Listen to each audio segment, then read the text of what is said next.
Okay. Horrible March day in Scotland. Just above freezing, about 1 or 2 degrees. Roads have some ice here and there, as you can see. But today was the day I was booked in to have a test ride of the BMW R1250GSA Adventure.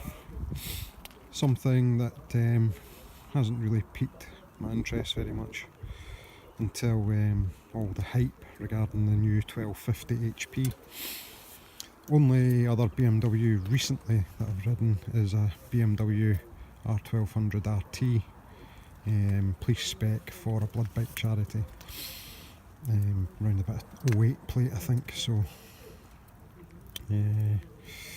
not quite as advanced as these things. I'll start off with the things I like. I've not bothered setting up a video camera because, to be honest, I don't know if this video will pick it up, but it's raining, so the video camera would just be covered in water. Wouldn't tell you very much. Things I like are the main thing is the shaft drive. No maintenance, or very little maintenance from the owner. The telly lever front end, BMWs, very stable. Not that you obviously should, but if you come up to a corner and you're going a little bit too fast and hammer on the brakes, the front end doesn't squirm about. Believe most of that's due to the telly lever, rather than the electronics package, though the electronics package will have something to do with it. I like quite a few things on it.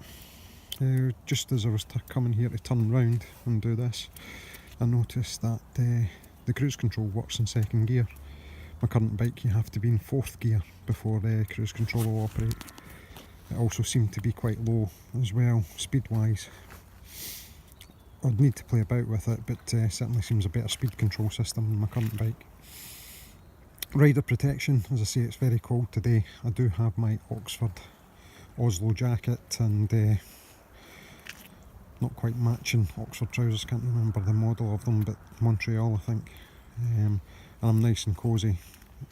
Obviously the bulk of the bike, big old bike, keeps most of the nastiness away. I usually get very cold feet, but these big feet warmers here, not quite sure what else they do, these feet warmers, not sure what else it does, but it certainly keeps your feet warm. Heated grips are great. The dash, there's been loads of stuff on the dash, but pretty comprehensive dash, you can't complain, looks fabulous. I've got by the hype with regards to TFT. I actually don't mind the older analogue version of this, but it's good. It's got absolutely everything you could ever want. The controls, obviously not quite with most of them. It's currently on rain mode because, as I say, the conditions are awful. I've had it in suspension wise in road, very soft, not excessively soft, but I've just done the last few miles in dynamic and it's a big difference. I don't think keyless ignition is a necessity. It's actually quite handy, I quite like it. Obviously it comes with all the outriggers, this particular one. Not a BMW fan or a convert as yet, so I don't know the differences between the models and the specs. All I know is this is I believe, one of the top of the range. It's the one down from the exclusive, which in my opinion has a really awful colour, really awful. Just a quick shout out to Scott at Douglas Park in East Kilbride for giving me a go on this today. Brakes are great, even although it's the new BMW branded ones, which are made by somebody that's more or less up to now specialised in mountain bike brakes. Brembo rear's good. I tend to try and ride mostly with the Brembo. This is a road, this is a little village in Scotland called Muirkirk. It's a road that I've not ridden before. It is an amazing road. Obviously not the best day to be on it, but the brakes, suspension, everything's been great. It's a big old lazy motor. Disappointment is, for me, all the hype regarding the new motor and the punchier engine. I'm not getting it. I'm really not getting it. Currently ride a Tracer 900 GT, and I wouldn't even be here if the Tracer had shaft drive. The Tracer is a much more engaging bike to ride. This is an extremely easy bike to ride. It's an extremely easy bike to ride really quickly. The issue I have is you don't necessarily feel that speed. That's why I'm saying it's a big old lazy motor. You can be in 6th gear, it will pull, it just doesn't feel like you're going very fast until you look down at the speedo and yeah, you're travelling. I don't find it as engaging to ride as the Tracer. I find the Tracer much more engaging, much more riders type bike. However, even the GT with the KYB suspension isn't a patch on this. Whether it's the extra weight, these are big heavy beasties, although you don't really feel it when you're riding it, or it stands still. They are a lot heavier. That's perhaps how you get the more planted feeling. Not sure. The Tracer is much more engaging, but it's much more flightly.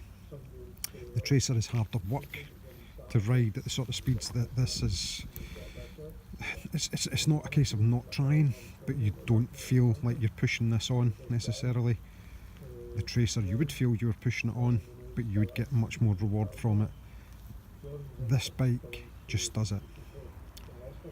Doesn't mean this isn't fun to ride, it certainly is. I've had great fun coming over this road today.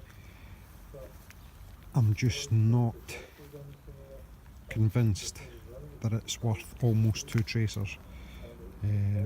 This is about 18.5 grand. 18.5 grand. It's a good machine. In fact, no, sorry, that's an understatement. It's an excellent machine. But whether it's the machine that I would want to go to, as I say, shaft drive, huge thing for me. Lovely. Wouldn't say it's the smoothest. Sometimes it does actually feel like you've got a loose chain. Sounds a bit daft, but it feels like you're on a chain driven bike and it's a bit loose. So I wouldn't say the shaft drive is perfect, but it's not got any major negatives, and obviously the major positive is there's no lubing chains and all that nonsense and cleaning them. This, you know, you could hose down quite literally. I mean, it's going to need a good hose down after today. You could hose down and put it away in the garage and not worry about it. You could ACF 50 it, or, you know, XCP it a lot easier and quicker and ride it in much worse weathers. The Tracer is notoriously hard to clean, and if you look at the big lump behind the engine, that's just like a normal solid block. How easy would that be to rub down with a sponge? Love the telly lever. Not sold in the looks, but then I don't particularly like the look of the Tracer. Headlights not tested, other than people do see you. Screen's adjustable. But the most surprising thing I found was, I'll turn that back on again.